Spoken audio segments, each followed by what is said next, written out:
الحمد لله وكفى والصلاة والسلام على عباده الذين اصطفى خصوصا على أفضلهم وخاتم النبيين محمد الأمين وعلى آله وصحبه أجمعين. أما بعد فقد قال الله تعالى كما ورد في سورة سبا: أعوذ بالله من الشيطان الرجيم بسم الله الرحمن الرحيم. لقد كان لسبأ في مسكنهم آية جنتان عن يمين وشمال كلوا من رزق ربكم واشكروا له بلدة طيبة ورب غفور. فأعرضوا فأرسلنا عليهم سيل العرم وبدلناهم بجنتيهم جنتين ذواتي أكل خمط وأصل وشيء من سدر قليل ذلك جزيناهم بما كفروا وهل نجازي إلا الكفور. صدق الله العظيم. رب اشرح لي صدري ويسر لي أمري واحلل عقدة من لساني يفقهوا قولي.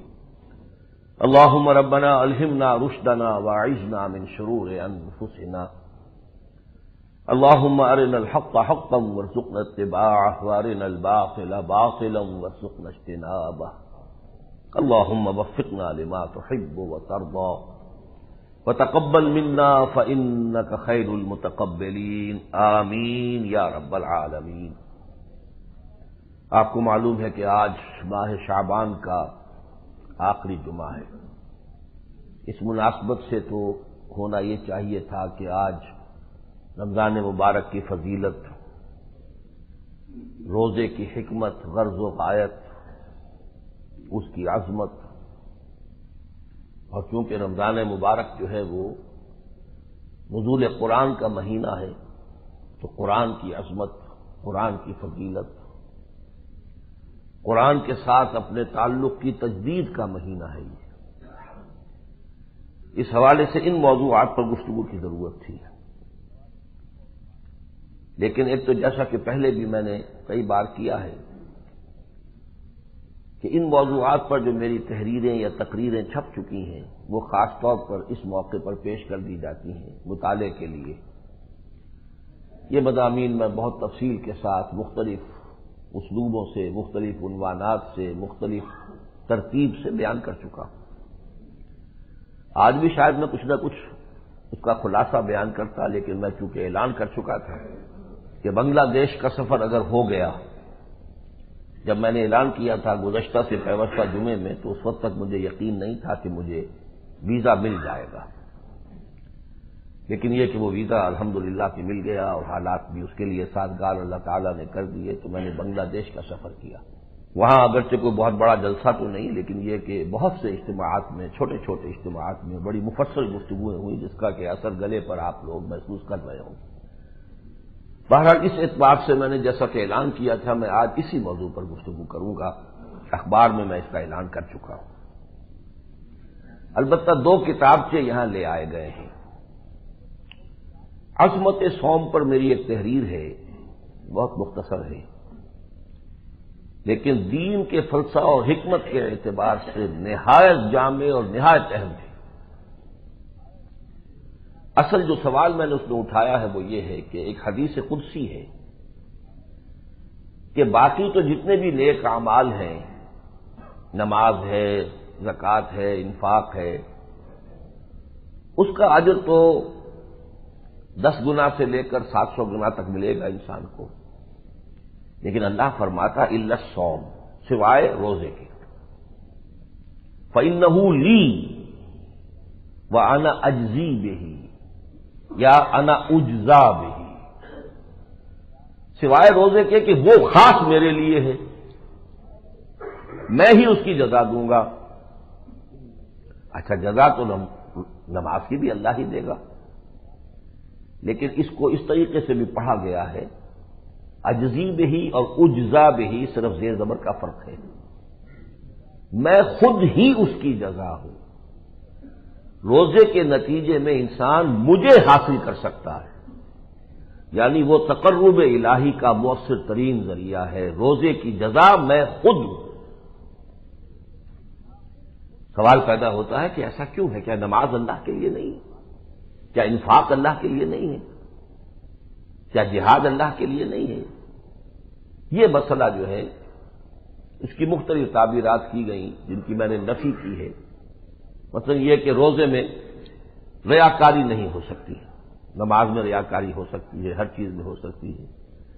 میں نے کہا یہ بات تو غلط ہے، روزے میں بھی ریاکاری ہو سکتی ہے. حدیث موجود ہے من صلی یرائی فقد اشرکا ومن صام یرائی فقد اشرکا ومن تصدق یرائی فقد اشرکا.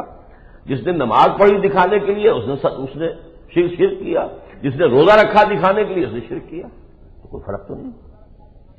اس مسئلے کا جو حل ہے الحمدللہ کہ پورے انشراح صدر کے ساتھ میں نے اپنی اس تحریر میں بیان کیا ہے، اور وہ تحریر ایسی ہے کہ دین کے بہت سے باطنی حقائق کے لیے کنجی ہے. بہرحال میں اس وقت صرف اس کا تعارف کرا رہا ہوں. ذرا ہے ثقیل مضمون، وہ فلسفیانہ انداز میں ہے، لیکن دین کی حکمت بنیادی جو ہے اس میں الحمدللہ کہ میں نے بیان کر دی. میں کم سے کم 20 برس پہلے کی تحریر ہوگی، لیکن میں اس کے ایک ایک حرف پر آج بھی مطمئن ہوں. ایک دوسرا کتابچہ جو ہے وہ سہل انداز میں ہے، آسان انداز میں، عظمت سیام و قیام رمضان.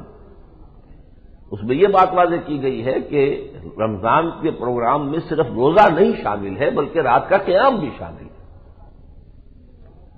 یہ دو آتشہ پروگرام ہے اور یہ دونوں پیرلل ہیں. من صام رمضان ایمانا واحتسابا غفر له ما تقدم من ذنبه ومن قام رمضان ایمانا واحتسابا غفر له ما تقدم من ذنبه. تو کیا صوم جو ہے وہ 2 گھنٹے یا 3 گھنٹے کا ہے؟ تو قیام ہم 1 گھنٹہ تراویح کر کے سمجھتے ہیں کہ حق ادا ہو گیا، جس کے لیے حدیث میں آیا ہے کہ روزہ اور قرآن دونوں بندے کے حق میں شفاعت کریں گے. روزہ یہ کہے گا پروردگار میں نے تیرے اس بندے کو روکے رکھا کھانے پینے سے اور نفسانی خواہشات سے، میری وجہ سے یہ روکا رہا، تو میری شفاعت اس کے حق میں قبول فرما. قرآن یہ کہے گا پروردگار میں نے تیرے اس بندے کو سونے سے روکے رکھا، منعتہ النوم باللیل فشفعنی فیہ. تو جو ہمارا تراویح کا نظام ہے اس میں کون سی ہماری نیند ختم ہوتی ہے؟ 11 بجے سے 12 بجے سے پہلے کوئی سوتا ہے آج؟ اور فرض کیجئے کہ سونے کا معمول وہ ہو بھی جائے کہ جو پچھلے زمانے میں تھا کہ عشاء کی نماز پڑھتے ہی سو جائیں، تو عشاء کی نماز کے بعد آپ بمشکل 1 گھنٹہ لگاتے ہوں گے تراویح میں. تو کیا یہ رات کا قیام ہو جائے گا؟ قیام کی مقدار تو قرآن نے خود بیان کی ہے. یا ایھا المزمل قم اللیل الا قلیلا نصفہ او انقص منہ قلیلا او زد علیہ ورتل القرآن ترتیلا. کم سے کم تہائی شب، اور زیادہ کرو تو 2/3 شب، اور اوسط آدھی رات. کم سے کم اتنا جاگو تو قیام اللیل شمار ہوتا ہے.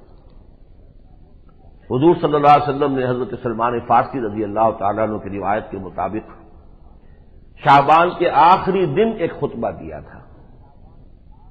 اس کے جو ابتدائی الفاظ ہیں وہ میں آپ کو سنا دیتا ہوں.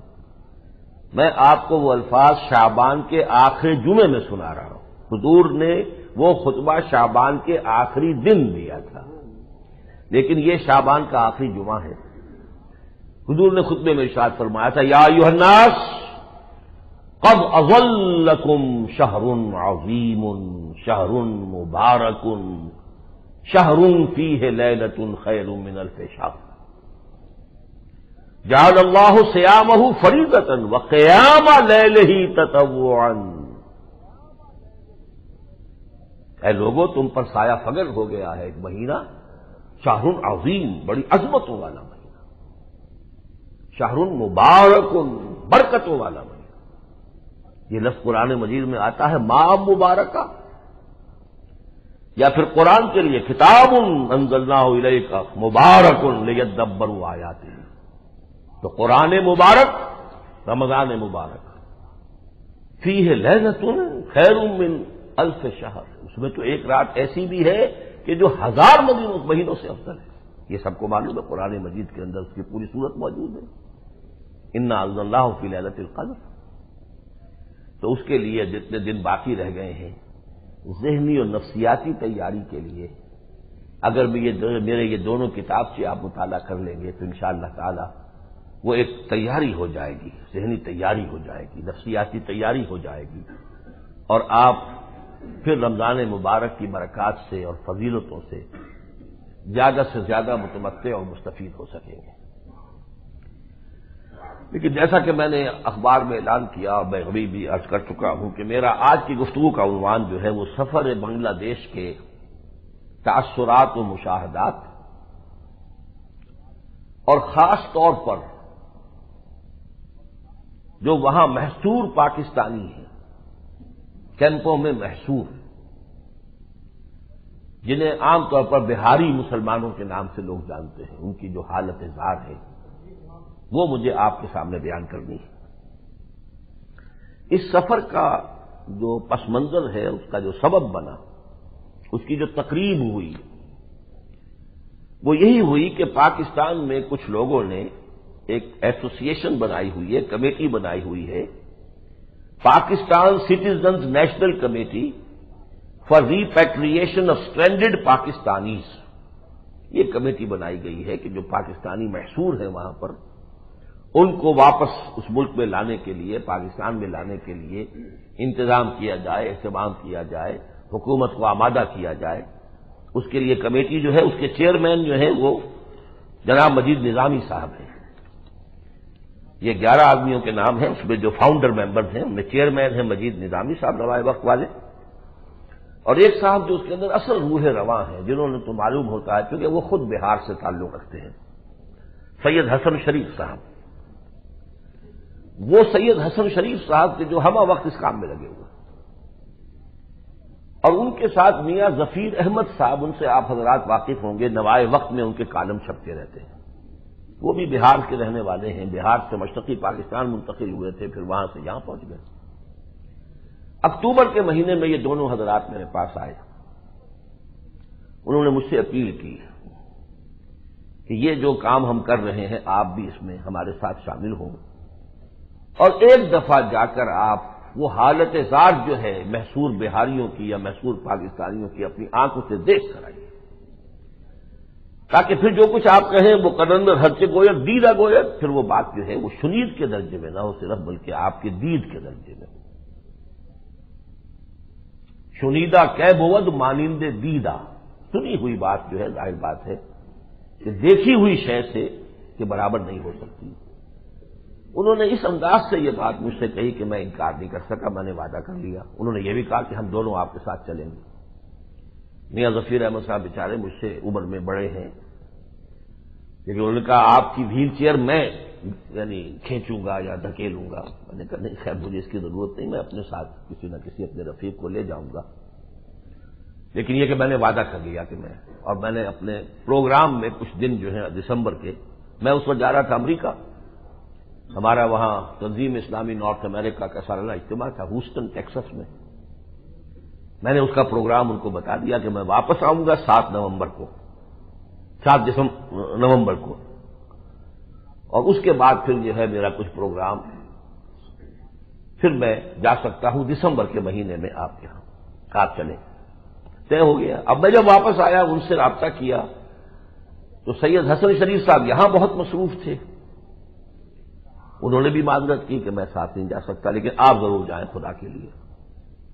ادھر سے میاں ظفیر احمد صاحب نے فرمایا کہ میری اہلیہ کا آپریشن ہوا ہے، میں تو بن گیا ہوں ورنہ آپ کے ساتھ ضرور جاتا۔ میں وعدہ کر چکا تھا، لیکن میرے لیے تو یہ کہ کوئی آج تک وہاں میں نے رابطہ کیا ہی نہیں، نہ کسی سے خط و کتابت، نہ کسی سے کوئی تعلق، نہ کسی سے جان پہچان۔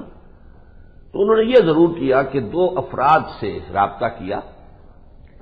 ایک تو وہاں پر اقبال اکیڈمی موجود ہے، بڑی چھوٹی سی بیچاری، لیکن جن لوگوں نے اقبال اکیڈمی وہاں قائم کی ہے ان سے آپ کو اندازہ ہو سکتا ہے ان کا فکر اقبال کے ساتھ گہرا تعلق ہے، رشتہ ہے۔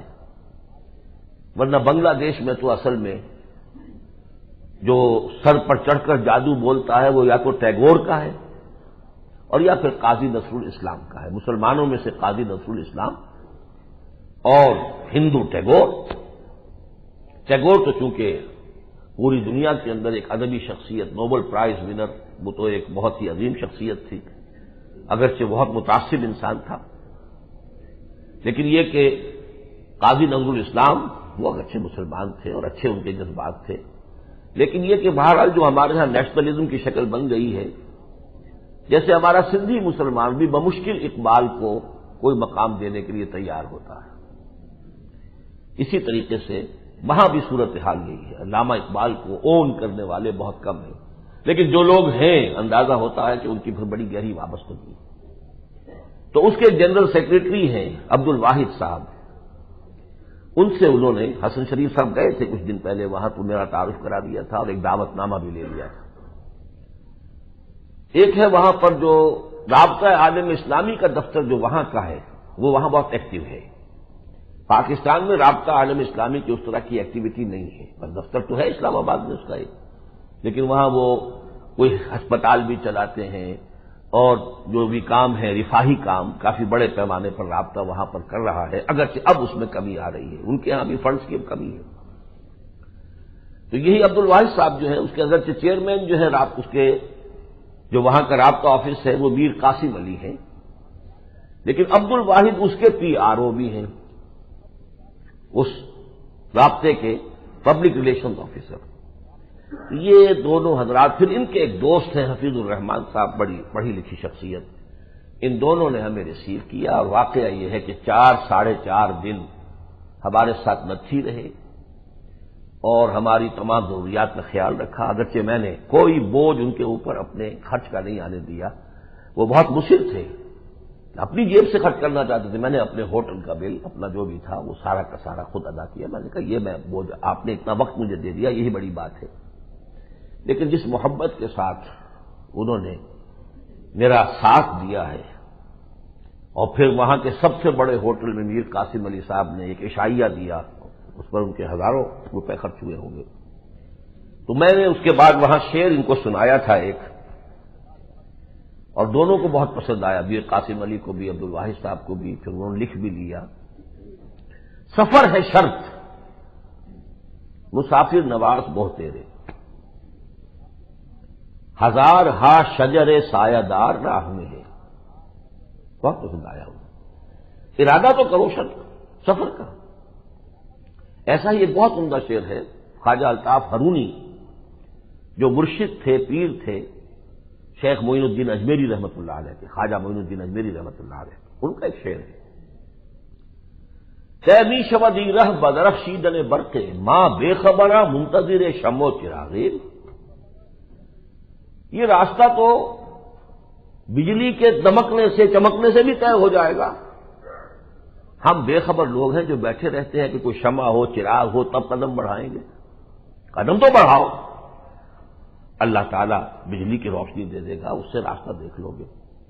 تیمیش ودی رہ بدرخشی دن برقے ماں بے خبراں، ہم چونکہ سارے مادی وسائل ہی کے اوپر اعتماد رکھتے ہیں، تو ہم بے خبر لوگ، جاہل لوگ، ہم انتظار میں بیٹھے رہتے ہیں کہ شمع آئے چراغ آئے تبھی تو آگے چلیں، اس گھپ اندھیرے میں کیسے جائیں۔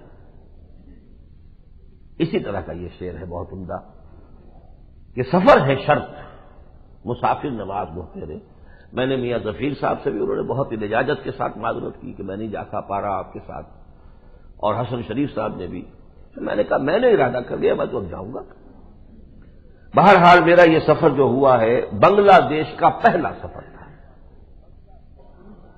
اور اسی کے حوالے سے آپ کو بتا رہا ہوں کہ اس سے پہلے میں نے مشرقی پاکستان کا ایک سفر کیا تھا 1968 میں، اب یہ 98 شروع ہونے والا ہے چند دنوں میں، تو پورے 30 برس کا جو فصل ہے میری ان 2 وزٹس کے درمیان ہے۔ بنگلہ دیش کا بہرحال یہ میرا پہلا سفر تھا۔ وہاں جا کر جو کیفیت ہوئی ہے، اولین کیفیت، میں حیران ہوں کہ غالب نے یہ شعر کیسے کہا تھا، کلکتے کا جو ذکر کیا تو نے ہم نشین، ایک تیر میرے سینے پہ مارا کہ ہائے ہائے۔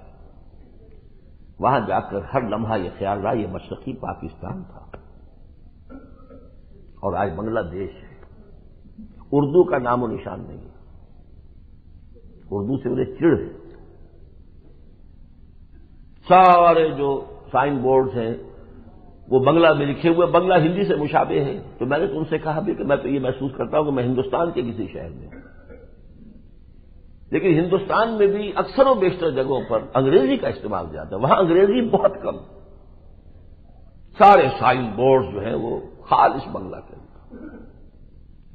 تو یاد آتا رہا مشرقی پاکستان، مرحوم مشرقی پاکستان۔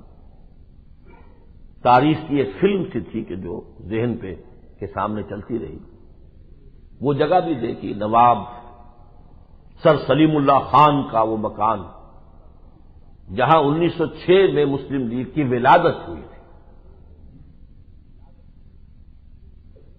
اس صدی کے اب 2-3 سال باقی ہیں اور ادھر سے 6 سال۔ سن 1906 میں مسلم لیگ کا قیام ڈھاکہ میں نواب سلیم اللہ خان صاحب کی، پوری ڈھاکہ یونیورسٹی انہی کی بنائی ہوئی ہے،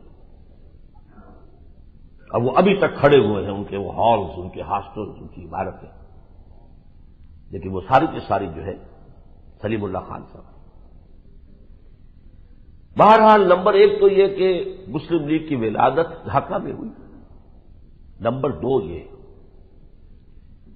کہ انگریز کے دور میں بنگال میں سب سے زیادہ مضبوط تھی مسلم لیگ، یونائٹڈ بنگال۔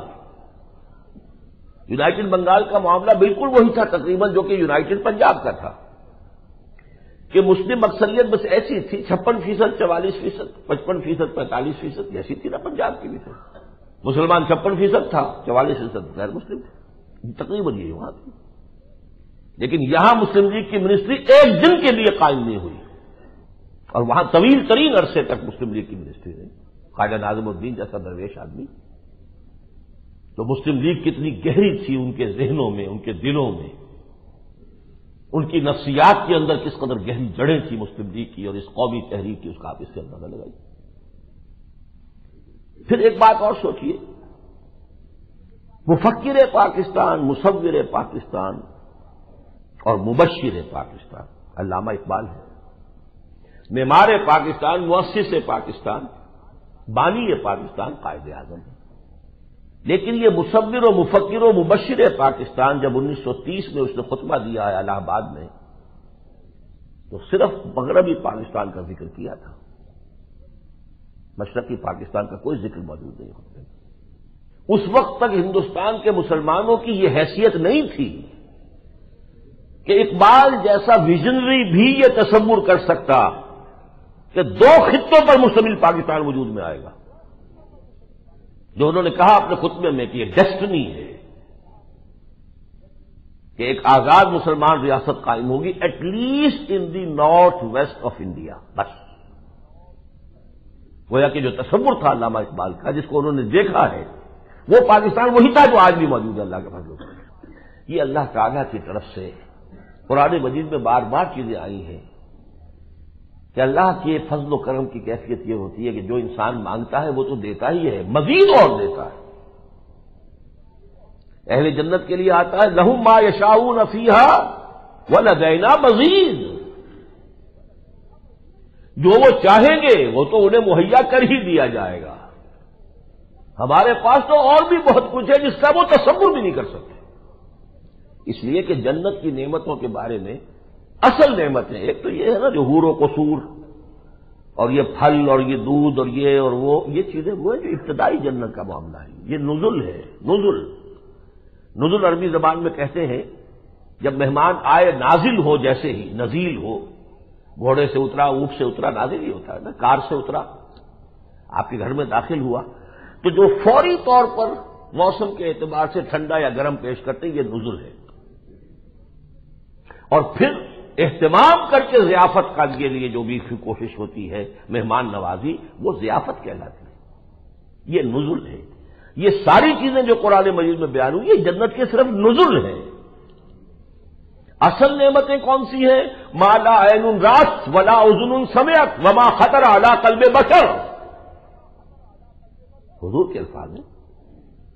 جنت کی اصل نعمتیں تو وہ ہیں جو نہ کسی آنکھ نے دیکھی، نہ کسی کان نے سنی، نہ کسی انسان کے دل میں اس کا احساس اور گمان اور تصور بھی گزرا۔ تو اللہ تعالیٰ نے یہی معاملہ کیا ہمارے ساتھ پاکستان کے معاملے میں کہ تمہارا سب سے بڑا ویژنری وہ بھی صرف مغربی پاکستان دیکھ پایا تھا، ہم نے تمہیں 2 خطوں پر مشتمل پاکستان دیا، لہم ما یشاؤون فیہا ولدینا مزید۔ البتہ ایک اعتبار سے ہم سے غلطی ہوئی، یہ میں تفصیل سے 3 سال پہلے اپنی تقریر کر چکا ہوں اور وہ چھپی ہوئی ہے، پہلے بھی آپ کے سامنے تذکرہ ہو چکا ہے۔ ندائے خلافت کا خصوصی شمارہ بڑا ضخیم شمارہ ہے، میری پوری تقریر بھی اس میں شامل ہوگی۔ ہم سے کوئی غلطیاں ہوئی ہیں، لیکن اس غلطی میں بھی اصل بات کیا تھی؟ بنگال کے مسلمانوں کے اندر اتنا جوش و خروش پیدا ہو گیا تھا کہ 1940 کے ریزولوشن میں الفاظ تھے states, independent Muslim states in the north west and north east of India. اب آپ یہ 10 سال کے فصل کو نوٹ کر لیجئے، 37 کے خطبے میں صرف نارتھ ویسٹ ہے، علامہ اقبال کا خطبہ جو ہے اس میں صرف نارتھ ویسٹ ہے، نارتھ ایسٹ کا کوئی تذکرہ ہی نہیں۔ لیکن یہ کہ اس کے بعد سے جو مسلم لیگ کی تحریک پھیلی ہے اور پاکستان کا مطلب کیا لا الہ الا اللہ جب چلا ہے، جوش و خروش پیدا ہوا ہے، پھر پاکستان کی قرارداد منظور ہوئی تو اس میں 2 کا مطالبہ کیا گیا، independent Muslim states in the north waste اور نارتھ ایسٹ آف انڈیا۔ لیکن سن 46 تک یہ جوش و خروش جو ہے مسلم قوم پرستی کا اتنا بڑھ گیا تھا کہ بنگال کے مسلم لیگی قیادت نے قائد اعظم کو مجبور کیا، قائد اعظم ریلیکٹنٹ تھے، مجبور کیا کہ اس کے اندر امینڈمنٹ کیجیے سن 46 کے اندر، اسٹیٹس میں سے ایس نکال کر اسٹیٹ کیجیے، ہم ایک ملک ہونا چاہتے ہیں 2 نہیں۔ یہ غلطی تھی، جغرافیے کو اس طرح نظر انداز کر دینا صحیح نہیں تھا۔ ایٹ دی موسٹ کانفیڈریشن بننی چاہیے تھی، 2 بالکل انڈیپینڈنٹ خطے ان کی کانفیڈریشن ہے۔ کانفیڈریشن ایسی شے ہوتی ہے جو جوڑ بھی آسانی سے ہو جائے، توڑ بھی آسانی سے ہو جائے۔ اگر تو دونوں خطوں کی مصلحتیں متقاضی ہیں تو یکجا رہے، نہیں ہے متقاضی تو آرام سے علیحدہ ہو جائے، کسی سر پھٹمول کی ضرورت نہیں۔ آپ کو شاید یاد ہو بہت سے حضرات کو، شام اور مصر کا صدر ناصر کے زمانے میں کانفیڈریشن قائم ہوا تھا، اور آپ کو معلوم ہے کہ سیریا اور مصر جو ہے یہ 2 علیحدہ ملک ہیں، کنفیڈریشن قائم ہوا، یونائٹڈ عرب ریپبلک UAR اسی وقت کا تو لفظ ہے، ورنہ ایجپٹ تھا، سیریا تھا۔ UAR جو ہے یونائٹڈ عرب ریپبلک جو ہے اس کا نام رکھا گیا تھا جب کنفیڈریشن قائم ہوئی تھی ایجپٹ اور سیریا میں، لیکن کچھ عرصے کے بعد وہ علیحدہ ہو گئے۔ علیحدہ ہونے میں کوئی خون خرابہ نہیں، کوئی سر پھٹنگل نہیں، ہم ساتھ چل سکتے، اچھا السلام علیکم۔ ویسے مصر نے اپنا وہ نام برقرار رکھا ہوا UAR۔ بہرحال مجھے اس کو یہ بتانا تھا کہ یہ بھی بنگال کے مسلمانوں کا دباؤ تھا کہ اس اسٹیٹس کی بجائے اس کو اسٹیٹ کیا جائے۔ یہ جو پاکستان قائم ہوا تھا اس کے بارے میں 1 سے زائد مرتبہ سورہ انفال کی آیت نمبر 26 کے حوالے سے کہ بالکل نقشہ معلوم ہوتا ہے کہ یہ ہماری اس پوری پاکستان موومنٹ کا نقشہ اللہ نے ایک آیت میں کھینچ دیا ہے۔ وَاذْكُرُوا إِذْ أَنْتُمْ قَلِيلٌ مُسْتَضْعَفُونَ فِي الْأَرْضِ تَخَافُونَ أَن يَتَخَطَّفَكُمُ النَّاسُ فَآوَاكُمْ وَأَيَّدَكُمْ بِنَصْرِهِ وَرَزَقَكُمْ مِنَ الطَّيِّبَاتِ لَعَلَّكُمْ تَشْكُرُونَ۔ ایک آیت ہے، یہ آیت نمبر 26 سورہ انفال۔ یاد کرو مسلمانوں جب تم قلیل تھے، ہم اقلیت میں تھے، سارا خوف اس کا تھا کہ ہندو اکثریت ہم پر غالب آ جائے۔ مستضعفون فی الارض، تمہیں دبا لیا گیا تھا زمین کے اندر، ہندو سرمایہ دار، ہندو زیادہ تعلیم یافتہ، ہندو زیادہ منظم، ان کے اندر انتقامی جذبہ، ان مسلموں نے ہم پر 1000 برس حکومت کی، اب ہم بدلے سے پائیں گے۔ تخافون ان یتخطفکم الناس، تمہیں اندیشہ تھا کہ لوگ تمہیں اچک لے جائیں گے۔ پاکستان کی تحریک کا مکمل نقشہ ان 3 الفاظ کے اندر موجود ہے۔ وَاذْكُرُوا إِذْ أَنْتُمْ قَلِيلٌ مُسْتَضْعَفُونَ فِي الْأَرْضِ تَخَافُونَ أَن يَتَخَطَّفَكُمُ النَّاسُ۔ اب 3 کے مقابلے میں یہ قرآن مجید کی ایک صنعت ہے، اس کی فصاحت و بلاغت، اس 3 کے مقابلے میں 3 چیزیں لائے، فَآوَاكُمْ وَأَيَّدَكُمْ بِنَصْرِهِ وَرَزَقَكُمْ مِنَ الطَّيِّبَاتِ، تو تمہیں پناہ دی، تمہاری خاص اپنی مدد سے تائید کی، پاکستان کے وجود میں آنا معجزہ ہے، اور تمہیں بڑے پاکیزہ رزق عطا فرمایا۔ جو خوشحالی اللہ نے عطا کی تھی پاکستان کے پہلے 10-12 سال جو ہے، یاد کریں آپ، لعلکم تشکرون، تاکہ تم شکر کرو۔ ہم نے کفران نعمت کیا، اللہ سے وعدہ خلافی کی۔ وہ 3 آیتیں، یہ سورہ انفال ہے، اگلی سورت جو ہے سورہ توبہ ہے، اس کی 3 آیتوں میں ہمارا موجودہ نقشہ موجود ہے۔ وَمِنْهُمْ مَنْ عَاهَدَ اللَّهَ، ان میں وہ بھی ہیں منافقوں میں کہ جنہوں نے اللہ سے عہد کیا تھا، لئن آتانا من فضلہ، اگر اللہ ہمیں اپنے فضل سے نواز دے گا، لنصدقن ولنکونن من الصالحین، خوب صدقہ خیرات کریں گے اور نیک ہو جائیں گے۔ فلما آتاہم من فضلہ بخلوا بہ وتولوا وہم معرضون، جب اللہ نے اپنے فضل سے نواز دیا اب بخل کیا، پیٹ موڑ لی، اعراض کیا۔ فعاقبہم نفاقا فی قلوبہم، تو سزا کے طور پر اللہ نے ان کے دلوں میں نفاق پیدا کر دیا، وہ نفاق جو اللہ کی نگاہ میں کفر سے بدتر ہے۔ ان المنافقین فی الدرک الاسفل من النار، آگ کے سب سے نچلے طبقے میں منافق ہوں گے۔ یہ نفاق ہے جو ہمارے ہاں 3 صورتوں میں موجود ہے۔ نفاق باہمی، جس کا پہلا حادثہ تھا مشرقی اور مغربی پاکستان کا ٹوٹ جانا۔ خود مغربی پاکستان بچے کھچے پاکستان میں صوبائیت، لسانیت، نیشنلٹیز کے اندر تقسیم ہو چکی، ایتھنک، پروونشل، لنگوسٹک، اور سب سے اونچی ہو گئی مذہبی فرقے واریت۔ نفاق باہمی، نفاق کردار، آیت المنافق ثلاث اذا حدث کذب واذا وعد اخلف واذا اؤتمن خان، منافق کی 3 نشانیاں ہیں۔ خواہ وہ نماز پڑھتا ہو، روزہ رکھتا ہو اور اپنے آپ کو مسلمان سمجھتا ہو، یہ 3 نشانیاں ہیں تو کٹر منافق ہے۔ جب بولے جھوٹ بولے، جب وعدہ کرے خلاف ورزی کرے، جب امین بنایا جائے خیانت کرے۔ دیکھ لیجئے آپ اپنے معاشرے کو، جو جتنا بڑا ہے اتنا ہی جھوٹا، اتنا ہی وعدہ خلاف اور اتنا ہی خائن۔ بہرحال وہ نقشہ تو اب چھوڑیے، آج میں نے جو آیتیں پڑھی ہیں آپ کو، میں حیران تھا۔ یہ پچھلی مرتبہ جب میں یہاں تھا اور میں نے بنگلہ دیش کے سفر کا ارادہ کیا تھا تو اچانک میرا ذہن منتقل ہوا۔ میں نے سوچا قرآن کا دعویٰ ہے فیہ ذکرکم، اور حضور نے بھی جو فرمایا ہے قرآن کے بارے میں، فیہ نبأ ما قبلکم وخبر ما بعدکم وحکم ما بینکم، اس قرآن کے اندر تم سے پہلوں کے حالات بھی ہیں، تم سے بعد کے حالات کا تذکرہ بھی ہے، اور تمہارے درمیان جتنے اختلافات ہوں گے ان کا حل بھی ہے۔ یہ 2 خطوں پر مشتمل پاکستان جو وجود میں آیا تھا، اس کا بھی کہیں کوئی نقشہ، اس کی کوئی تمثیل کے اندر کوئی پیرائے میں کوئی موجود ہے؟ سورہ سبا کی 3 آیات، وہی 3 آیات، 3 آیات کے قرآن مجید میں بہت سے مقامات پر ایسے آپ کو ملیں گے گچھے خوبصورت۔ لقد کان لسبأ فی مسکنہم آیہ، قوم سبا کے لیے ان کے مسکن میں، ان کے وطن میں، ان کے ملک میں نشانی تھی۔ جنتان عن یمین و شمال، 2 باغات دائیں اور بائیں۔ اگر ہندوستان کو آپ دیکھیں، ہندوستان میں دلی میں کھڑے ہو کر اور اگر لنکا کی طرف رخ کر لیں تو دائیں مشرقی پاکستان، مغربی پاکستان، اور بائیں مشرقی پاکستان۔ جنتان عن یمین و شمال، کلوا من رزق ربکم واشکروا لہ، کھاؤ اپنے رب کے رزق سے اور شکر کرو اس کا۔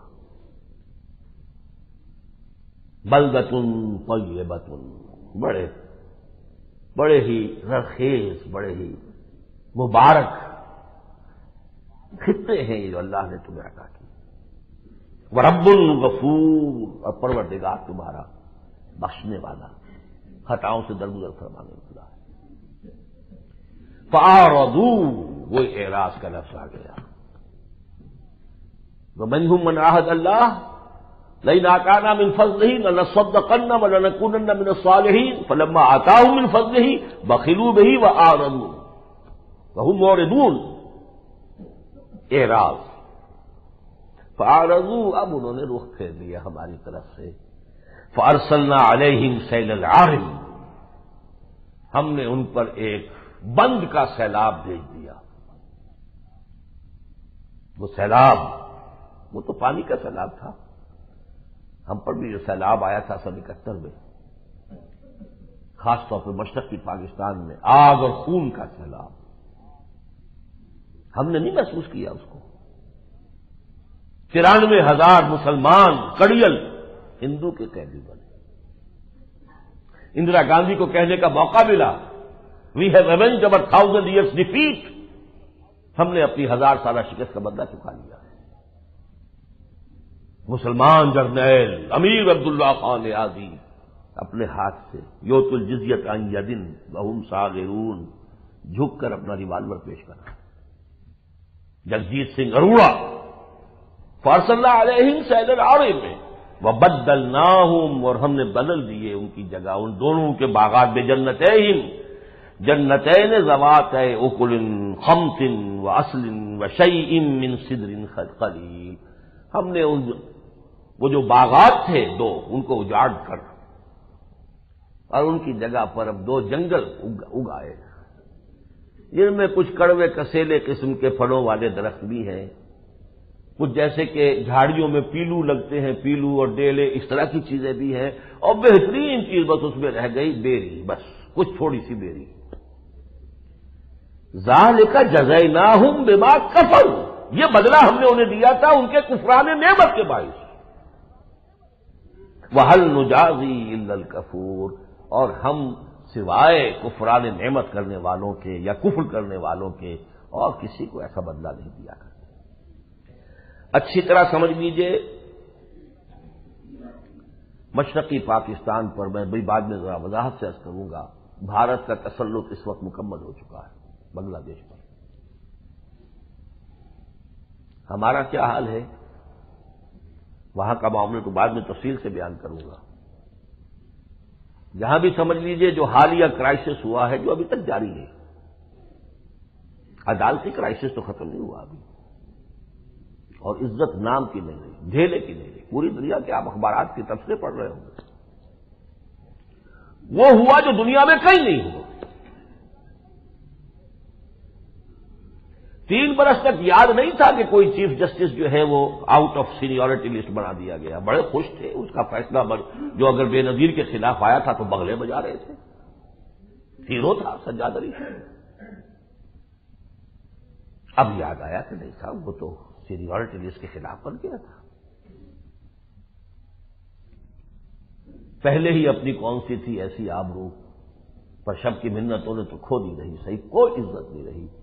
اور میں حیران ہوں، یہ بات دل میں تو میرے بھی آئی تھی، نجی مجلس میں بھی میں نے کہی تھی، لیکن پبلک میں کہنے کی میں نے ہمت نہیں کی تھی. لیکن کل پروفیسر غفور احمد صاحب کا وہ بیان آ چکا ہے. ایک ہی شے آپ کے پاس رہ گئی اور وہ فوج ہے، باقی سارے انسٹیٹیوشن برباد ہو چکے.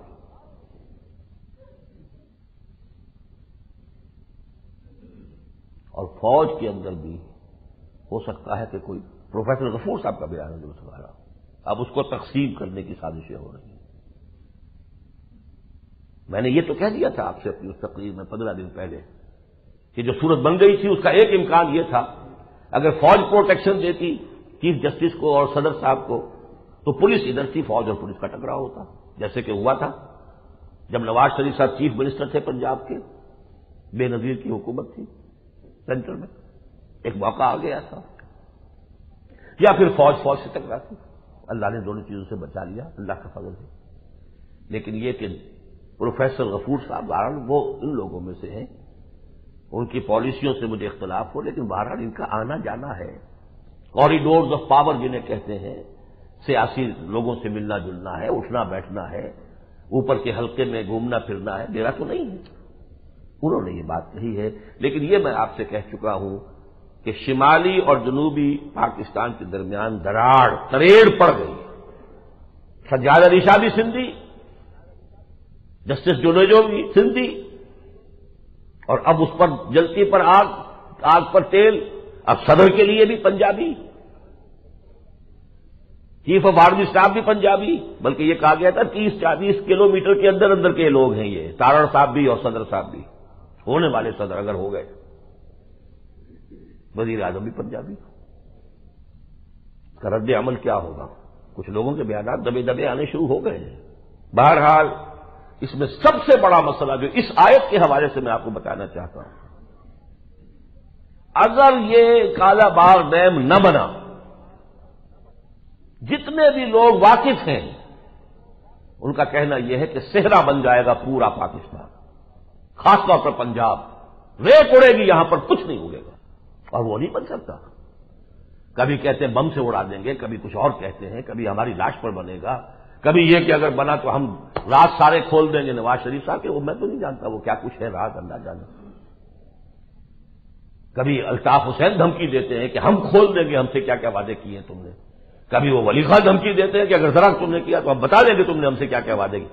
معلوم ہوتا ہے کہ some thing is wrong some where, کہیں چھپی ہوئی چیز ہے، کوئی بہت بڑے بڑے وعدے کیے گئے، اور یہ تو اندر ہوئے، باہر کیا وعدے کیے ہیں وہ اللہ ہی کو معلوم ہے۔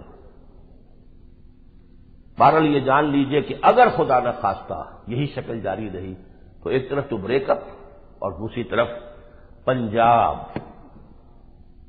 وہ شان تو اس کی اب بھی نہیں رہی جو کبھی ہوتی تھی، پورے ہندوستان کو یہ گندم سپلائی کرنے والا علاقہ، دو ضلع منٹگمری اور لال پور، گرینری آف انڈیا۔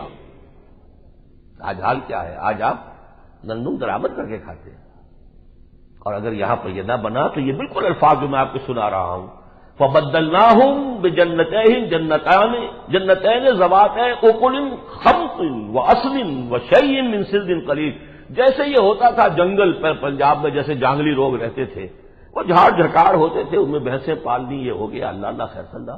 اب تو وہ بھی نہیں، اس لیے کہ دریا بھی تو اب خشک ہو گئے، ستلج تو ہے ہی نہیں، نہ ہونے کے برابر ہو چکا ہے، بیاس تو ہے ہی ان کے علاقے میں۔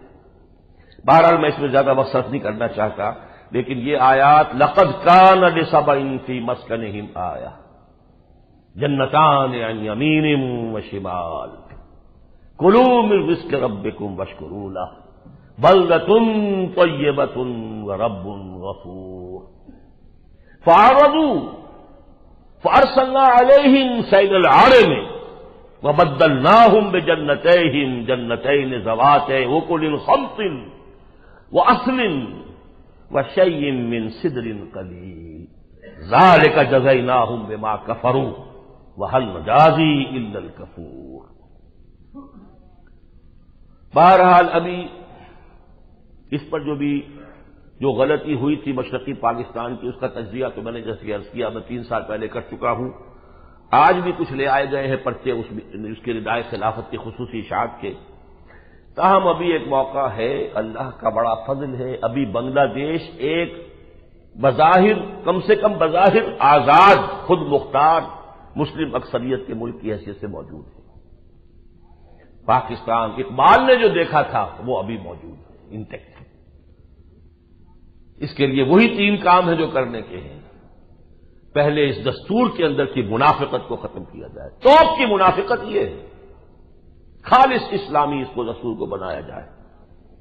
ثانیاً صدارتی نظام، یہ ساری جو بھی ہو چکی ہے ہمارے ہاں، پارلیمانی نظام جو ہے وہ قطعاً پچھلے اس کے اندر ندائے خلافت کے اندر ایک بڑے انگریز مفکر کا قول آ چکا ہے، یہ غلط نظام ہے۔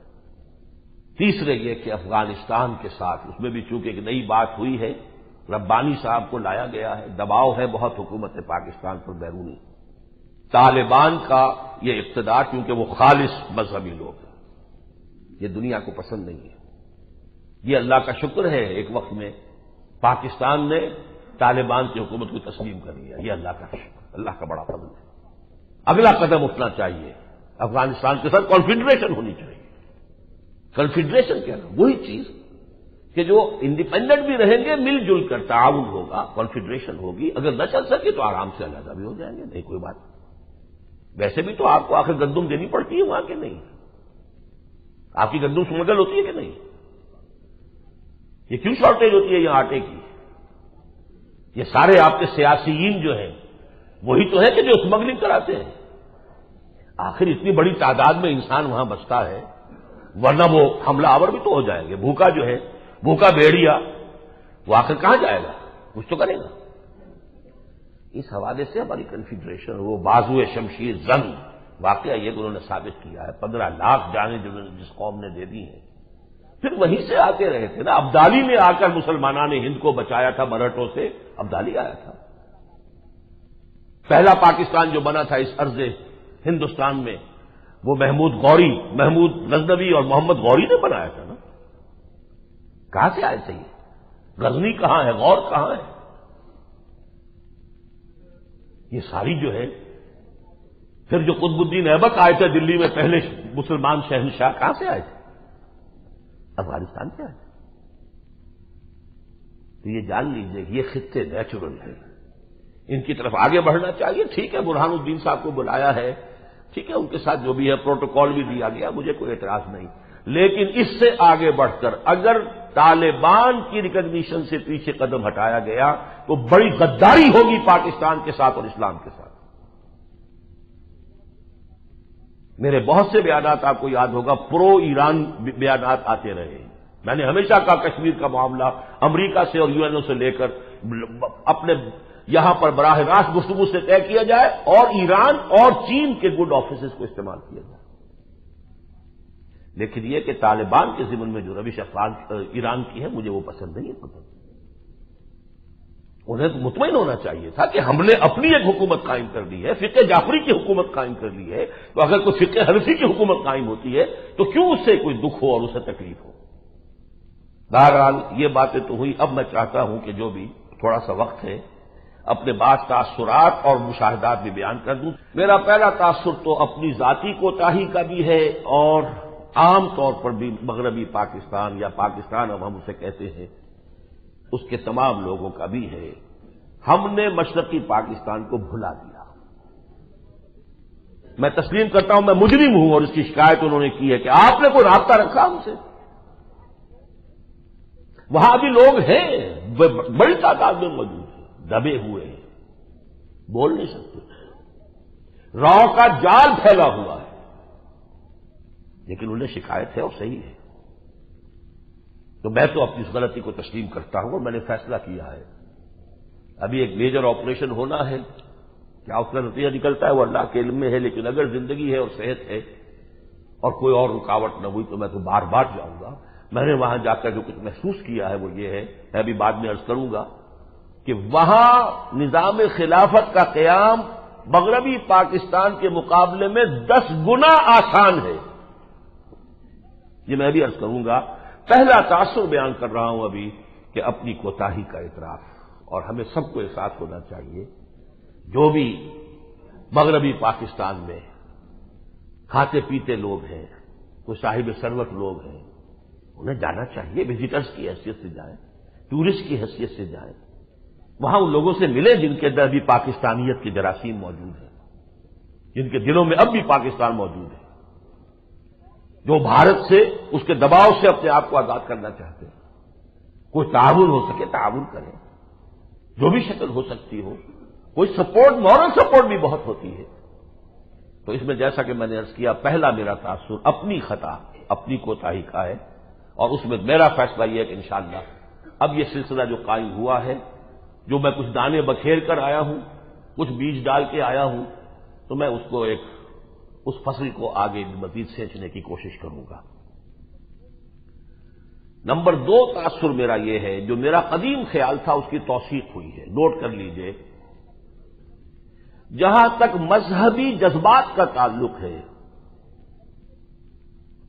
ایوریج بنگلہ دیشی مسلمان میں یا ایوریج مشرقی پاکستانی مسلمان میں مغربی پاکستان کے ایوریج مسلمان کی نسبت کم سے کم 10 گنا زیادہ ہے مذہبی جذبہ. میں دین کی بات نہیں کر رہا, عوام کے اندر دین کا وہ تصور جو ہے وہ تو یہاں بھی بہت کم ہے اور وہاں اور بھی کم ہے. مذہبی تصور, نماز روزہ. واقعہ یہ ہے کہ میں نے پچھلا جمعہ بیت المکرم میں پڑھا ہے, میں نے زندگی بھر ایسا روح پرور منظر نہیں دیکھا. یا تو پھر حرمین کا معاملہ, اس کو تو چھوڑ دیجیے, حرمین کا معاملہ خاص ہے. این شہر ڈھاکہ کے مرکز میں 6-7 منزلہ اور کعبے کی شکل کی وہ عمارت بنائی ہے. باہر سے معلوم ہوتا بالکل کعبے کی طرح کا اٹھا ہوا. اور لمبے لمبے صحن اور اس میں جو بھرے ہوئے لوگ، وہ نماز کا منظر، روح پرور منظر، وہ میں نے کہیں اور نہیں دیکھا۔ پاکستان میں تو کسی مسجد میں اس کا سوال ہی نہیں، ایسی مرکزی مسجد کوئی ہے ہی نہیں۔ آپ کی بادشاہی مسجد ہے، ایک کونے میں پڑی ہے بیچاری، اور اس کا پڑوس جو ہے وہ بہت ہی گندے لوگوں کا پڑوس ہے، ادھر تو ویسے ہی آدمی جاتے ہوئے گھبراتا ہے۔ باقی اور کون سی مسجد ہے یہاں؟ وہ تو ہے مرکز میں۔ اس کی ایک اور مثال آپ کو دے رہا ہوں، جب ایودھیا کی مسجد شہید کی گئی ہے ہندوستان میں، تو ہمارا طرز عمل کیا تھا؟ کچھ بندر گرا دیے، بعد میں وہ بنا کے دینے پڑے، اور کہتے ہیں لوگ کہ زکوٰۃ کے پیسے سے بنا کے دیا بندے کو، واللہ عالم۔ وہاں کیا ہوا تھا؟ 5 لاکھ افراد نے لانگ مارچ کیا،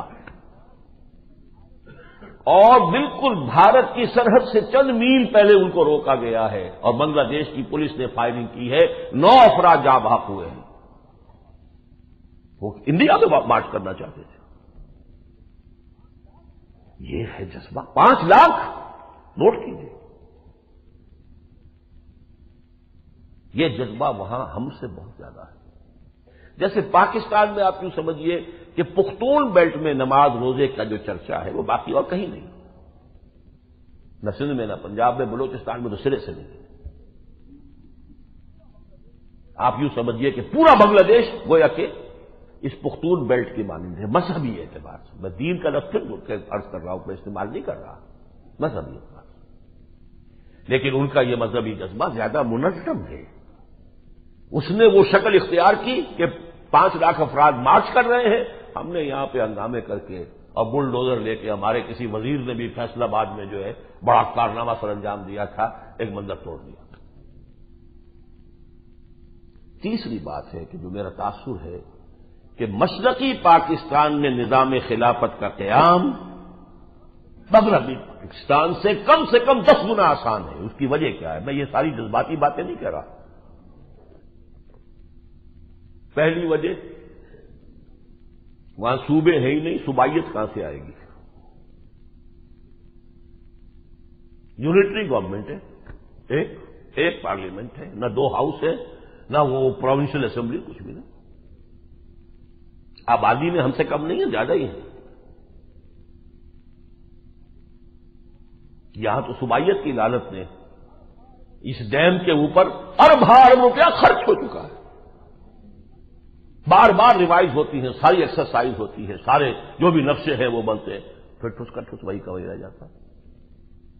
قرضے پر قرضہ چڑھ رہا ہے پاکستان کے اوپر، ڈیم کے لیے کام نہیں شروع ہو سکتا۔ صوبائیت، وہاں صوبائیت ہے، ایک زبان، ایک کلچر، ایک صوبہ۔ سب سے بڑی لعنت وہاں نہیں ہے نا جو ہمارے اندر ہے۔ نمبر 2، شیعہ سنی چپکلش ہے ہی نہیں، شیعہ وہاں نہ ہونے کے برابر ہے۔ وہ کہتا ہے مجھے تو پتہ ہی نہیں چلتا کہ شیعہ بھی یہاں رہتا ہے، صرف محرم کے دنوں میں کہیں کہیں کچھ تھوڑی سی وہ ان کی چہل پہل ہوتی ہے، کوئی تصادم کا کچھ سوال ہی نہیں۔ شیعہ وہاں اپنے آپ کو ایسرٹ ہی نہیں کر سکتا کہ وہ ہماری بھی کوئی حیثیت ہے۔ It's a 100% Sunni Hanafi nation, اور سنی حنفی کے اندر بھی جو دیوبندی بریلوی کا ہے معاملہ، وہ بھی وہاں بہت لو پروفائل میں ہے۔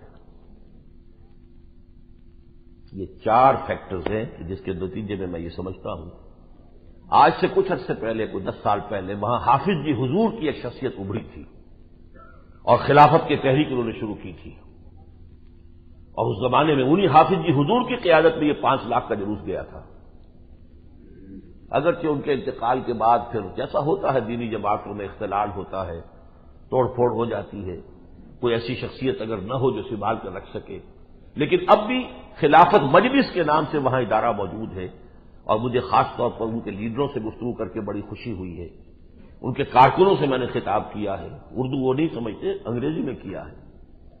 بس ایک ہی چیز کی کسر ہے، اور وہ یہ ہے کہ میتھڈالوجی واضح نہیں ہے ان پر۔ اللہ کرے گا کہ وہ ہم ان کے سامنے واضح کریں گے۔ منہج انقلاب نبوی کتابیں میں وہاں کچھ دے کر آیا ہوں، تو بات انشاءاللہ چلے گی۔ اب سیاسی مشاہدات کے اعتبار سے 3 باتیں۔ پہلی میں نے بات بیان کی، نمبر 1 اپنی غلطی کہ ہم نے رابطہ نہیں رکھا، بھول گئے ہم۔ نمبر دو، وہاں کا عام مسلمان مذہبی جذبات میں یہاں کے عام مسلمان سے ایوریج مسلم زیادہ ہے، اور پھر ان کا مذہبی جذبہ منظم بھی ہے۔ نمبر تین، وہاں پر خلافت کا قیام، اسلامی ریاست کا قیام مغربی پاکستان سے 10 گنا آسان ہے۔ سیاسی طور پر تین چیزیں میں عرض کروں گا۔ جب سے عوامی حکومت بنی ہے، عوامی لیگ کی وہاں پر، وہ گویا کہ بالکل بھارت کا ایک ایجنٹ کا کردار ادا کر رہی ہے۔ راؤ کا جال پھیلا ہوا ہے، وہاں مسلمان ڈرتے ہیں بات کرتے ہوئے آپس میں بھی، اس درجے ان کا تسلط ہے۔ اگرچہ اب ایک رد عمل ہوا ہے خاص مسئلے پر۔ ایک خاص پہاڑی علاقہ ہے چٹاگانگ کے علاقے میں، چٹاگانگ ہل ٹریکٹ، اس میں چکما قبائل ہیں، کچھ اور قبائل ہیں، غیر مسلم ہیں۔ انڈیا ان کو یوز کرتا ہے لیور کے طور پر، ادھر سے حملے کراتا ہے، بھیجتا رہتا ہے، اور اب ان کے لیے آٹونومی اور کوئی ایسی خود مختاری کا مطالبہ کر رہا ہے بھارت کہ جو حسینہ کی حکومت جو ہے اس وقت اس نے اس کو تسلیم کیا ہے۔ اس پر شدید رد عمل اس وقت ہے وہاں پر۔ BNP جو ہے بنگلہ دیش نیشنل پارٹی، صدر ضیاء الرحمان صاحب جو ہوتے تھے، مجھے جو معلوم ہوا وہ یہی ہے کہ وہ بڑے مذہبی جذبے والے آدمی بھی تھے، ہمارے صدر ضیاء الحق صاحب کی طرح، نام بھی ضیاء تھا، ضیاء ادھر بھی ادھر بھی۔ دوسری یہ کہ وہ بھارت کی بالادستی کو کسی صورت میں قبول کرنے کو تیار نہیں تھے، اور اب ان کی بیٹی جو ہے خالدہ ضیاء، وہ بھی اصل میں بھارت کی جو بھی اس وقت ہو رہی ہے وہاں پہ اصل نفوذ ہو رہا ہے، اس کے خلاف اب ایک عظیم تحریک اٹھانے کی فکر ہو رہی ہے۔ اور ایک غلطی جماعت اسلامی نے کی تھی وہاں پر، جیسے یہاں پر ہوا تھا، قاضی حسین احمد صاحب کی ایک غلطی سے بے نظیر کی حکومت بنی تھی، یاد ہے کچھ پچھلی حکومت۔ اسی طریقے سے وہاں جماعت اسلامی نے ساتھ دیا تھا حسینہ واجد کا، تب اس کی حکومت بنی۔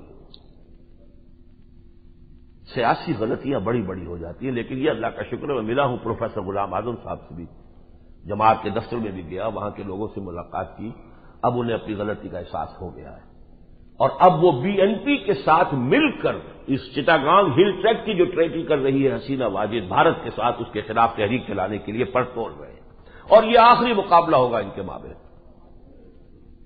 اگر حسینہ واجد جیت جاتی ہے، کرش کرنے میں کامیاب ہو جاتی ہے سیڈیشن کو، تو BNP وغیرہ جماعت اسلامی ختم ہو جائیں گے وہاں، اور یوں سمجھیے کہ ورچولی مشرقی پاکستان ایک صوبہ بن جائے گا بھارت کا۔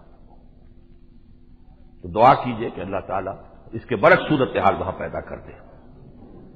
تو دیکھیے اس بحر کی تہ سے اچھلتا ہے کیا، گنبد نیلو فری رنگ بدلتا ہے کیا، لیکن جو کچھ میں دیکھ کر آیا ہوں وہ یہ ہے کہ وہ لوگ کمر کس رہے ہیں، اور وہ بھارت کی جو ہے اس طرح کی بالادستی قبول کرنے کے لیے تیار نہیں۔ تیسری اور آخری بات جو ہے وہ محصورین پاکستان، پاکستانی محصورین، یا جنہیں بہاری مسلمان کہہ دیا جاتا ہے، ان کی جو حالت زار اس وقت ہے، 66 کیمپ ہیں جو لگے ہوئے ہیں۔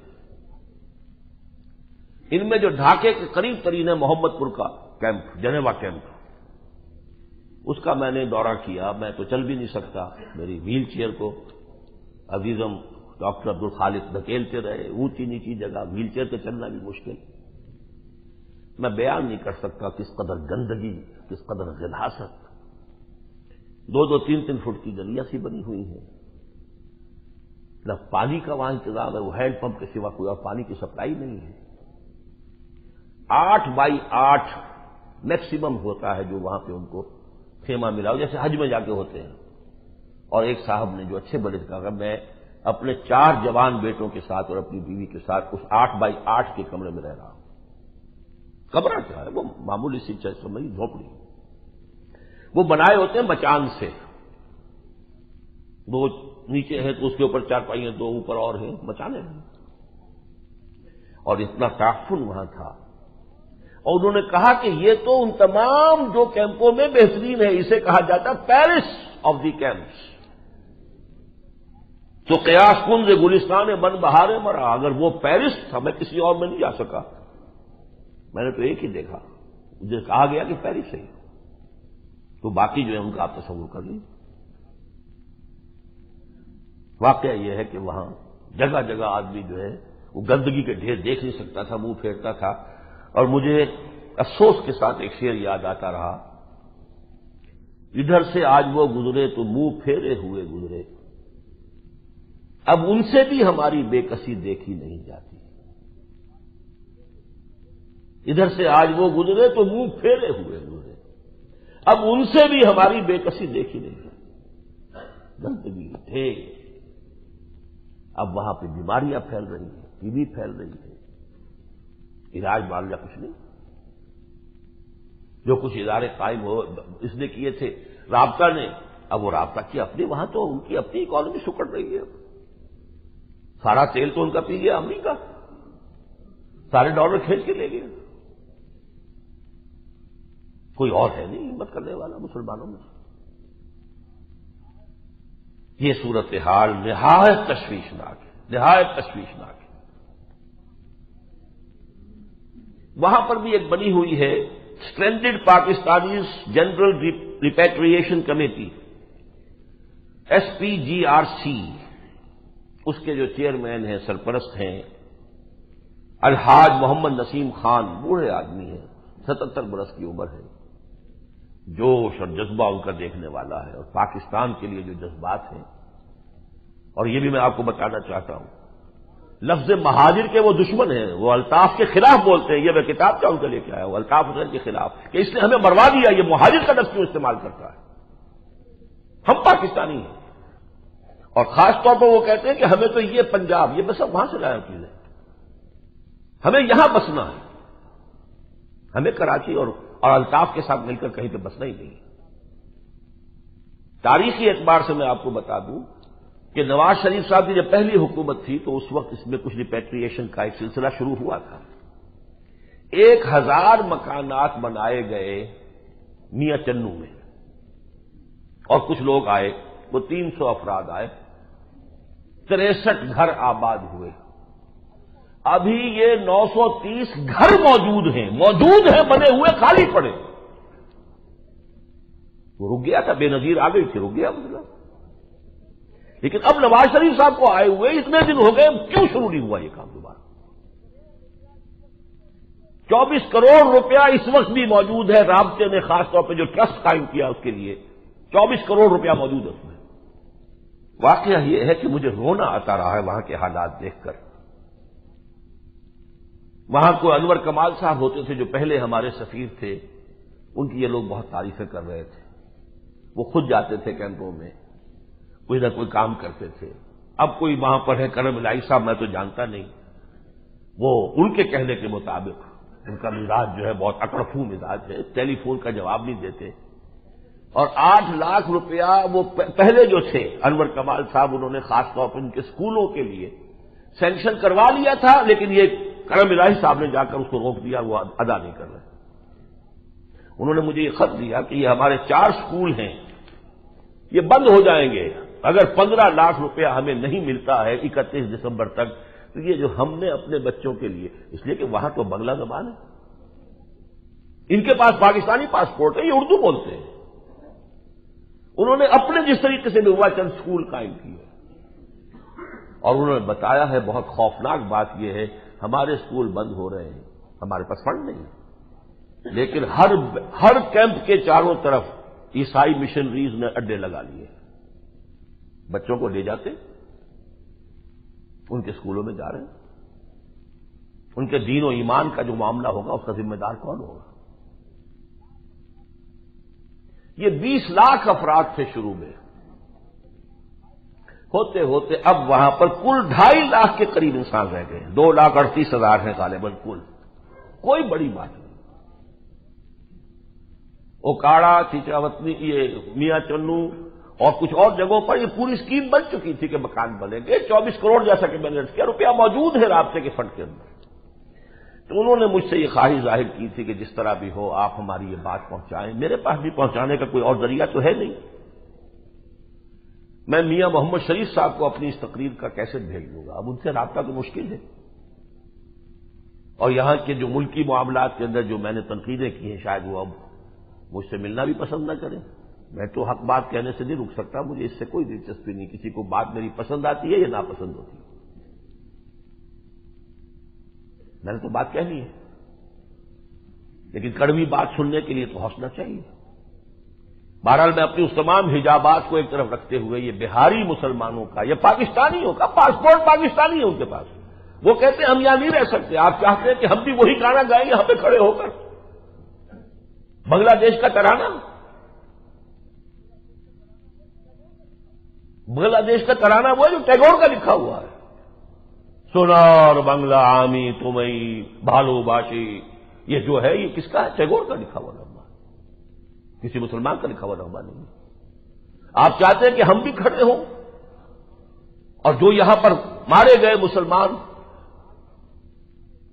اب ان کو غدار کہہ کر جو بھی ان کی حجم ہوتی ہے ہم بھی شریک ہو جائیں اس میں، جنہوں نے کہ پاکستان کا ساتھ دیا تھا، البدر اور الشمس کے لوگ جنہوں نے فوج کا ساتھ دیا تھا۔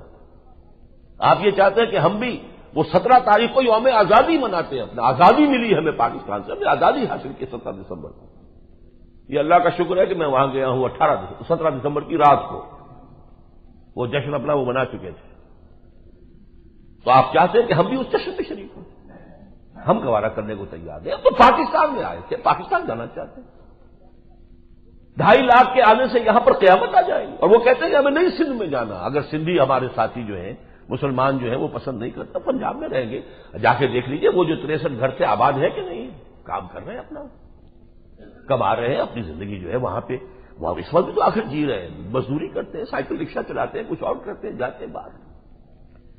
بہرحال میں میاں محمد شریف صاحب کو اپنی اس تقریر کے حوالے سے یہ بات عرض کر رہا ہوں کہ پہلی بات تو مجھ سے کہی الحاج محمد نسیم خان صاحب نے کہ اگر ہمیں 31 دسمبر تک 15 لاکھ روپیہ نہ ملا تو ہم یہ 4 اپنے مدرسے بند کرنے پر مجبور ہو جائیں گے، ان میں سے 8 لاکھ تو سینکشن پڑا ہوا ہے پاکستان ایمبیسی کے اندر وہاں، جو صرف کرم الہی صاحب روک کر بیٹھے ہوئے، باقی انہوں نے کہا کہ میاں محمد شریف صاحب کی تو زکوٰۃ بھی اس سے زیادہ ہوگی،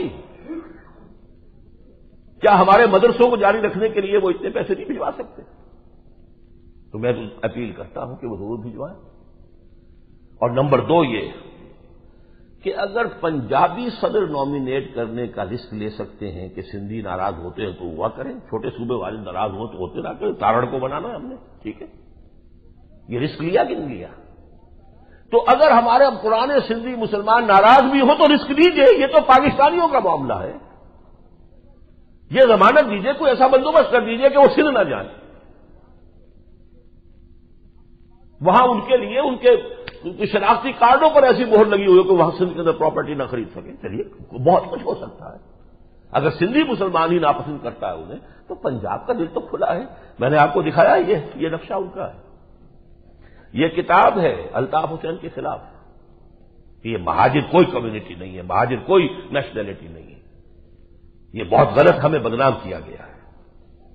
بہرحال 2 شعر آپ کو سنا کے اپنی یہ گفتگو ختم کر رہا ہوں، غالباً 6 یا 7ویں کی جو اردو کی کتاب تھی اس میں یہ پڑھے تھے، فارسی کا شعر ہے، بے ترس از آہ مظلوماں کہ ہنگامے دعا کردن، اجابت از در حق بہر استقبال می آید، اور اس کا ترجمہ بھی اردو شعر ہی میں ہے، درو مظلوم کی آہوں سے جب اٹھتی ہیں سینوں سے، قبولیت ہے کرتی خیر مقدم چرخ سے آ کر، بترس از آہ مظلومہ کے ہنگامے دعا کردن، اجابت از در حق بہر استقبال می آید، درو مظلوم کی آہوں سے جب اٹھتی ہیں سینوں سے، قبولیت ہے کرتی خیر مقدم چرخ سے آ کر۔